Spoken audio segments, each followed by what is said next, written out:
আমরা রেজুখালের কাছাকাছি এসে জ্যামে পড়ে গেছি, একদম লম্বা জ্যাম। দেখি অপেক্ষা করি কতক্ষণ জ্যাম ছাড়ে।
আমরা এখন একটা নতুন রিসোর্ট বে ওয়াচ, এইটার অপোজিটের জায়গাটা দেখেন, একদম সমুদ্রের পাড়ে, সেই সুন্দর। অনেকটা ইন্দোনেশিয়ান বালির মতো করা হয়েছে।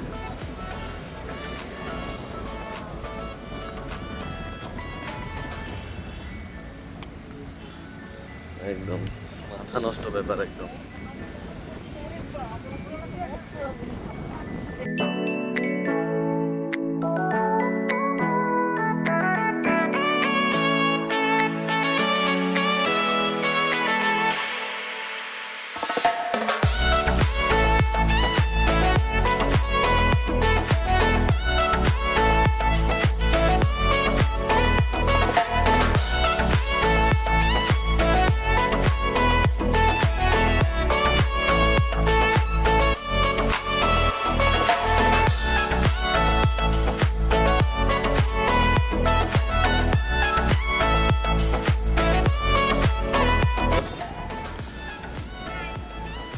যাক, ইনশাল্লাহ পরের বার কক্সবাজার আসলে এই হোটেল এটাতে উঠতে হবে। এত সুন্দর ভিউ এখানে উপভোগ করা যাবে। তবে এটা এখনো পুরোপুরিভাবে চালু হয় নাই। আমাদের সাথে আলাপ করে জানা গেল যে অল্প কিছুদিনের মধ্যে এটা পুরোপুরিভাবে চালু হয়ে যাবে। অনেক সুন্দর, এটা একদম ইনানি বিচের কাছাকাছি। চলেন আমরা এবার সামনে দেখি কোথায় যাওয়া যায়।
আমাদের এখানে ঘোরাঘুরি শেষ। এখন একটা নতুন প্লেসে যাব। নতুন প্লেসে হয়তো আগে যে একটু খাওয়া দাওয়া করবো, কারণ দুপুরে লাঞ্চের সময় হয়ে গেছে। আগে খাওয়া দাওয়া করি, তারপরে যে কোনো নতুন আরেকটা জায়গায় যাবো। সাথেই থাকেন।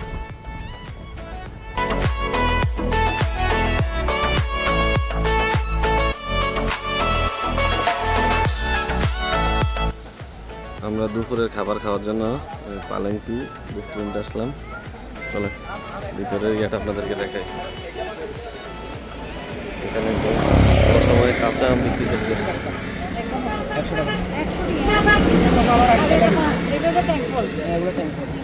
এটা কি ফল? আচ্ছা, আমাকে ইবা বলছিল এগুলো নিয়ে যাওয়ার জন্য। আচ্ছা বুঝছি বুঝছি, ওই যে এটা ভিতরে টেস্টটা কিন্তু ভালো না, আমরা খাইছি না। আচ্ছা, তারপর নিয়ে যায় বলছে যাতে। এই হচ্ছে রেস্টুরেন্টের প্রবেশ পথ।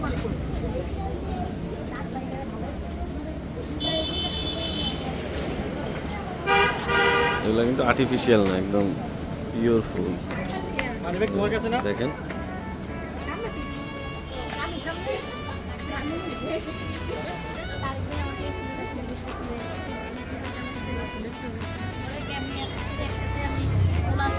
সব জিজ্ঞেস করছে আমাকে।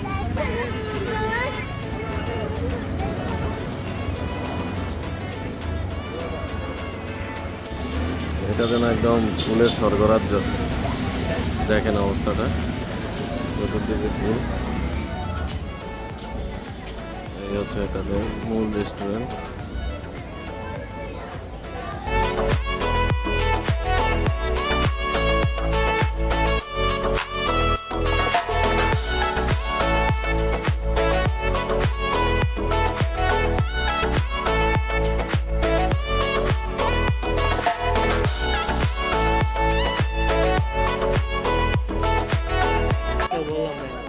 কি নিচ্ছে সে যাতে? লাইটের দাম হচ্ছে আপনার 100 টাকা এমনি। লাইটের দাম আমরা লাভ করবো না, কিন্তু গুড়ি থেকে লাভ করছি। ভিডিওতে বলো কি কিনছে বলো। তুমি কি কিনেছো? এটা বালি দিয়ে খেলবে?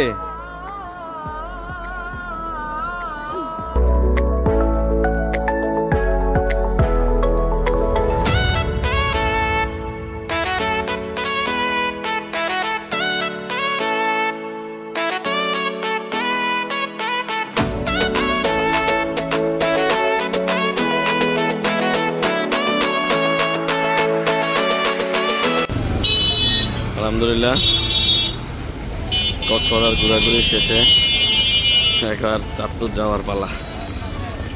যে এখানে আমাদের চাঁদপুরের গাড়ি, ইলিশের বাড়ি, এসি বাস। এখন 10 মিনিট পরেই গাড়ি ছেড়ে দিবে চাঁদপুরের উদ্দেশ্যে। ইনশাল্লাহ আবার আরেকদিন অন্য কোনো ব্লগে আবার দেখা হবে আপনাদের সাথে। সবাই ভালো থাকবেন। আল্লাহ হাফেজ।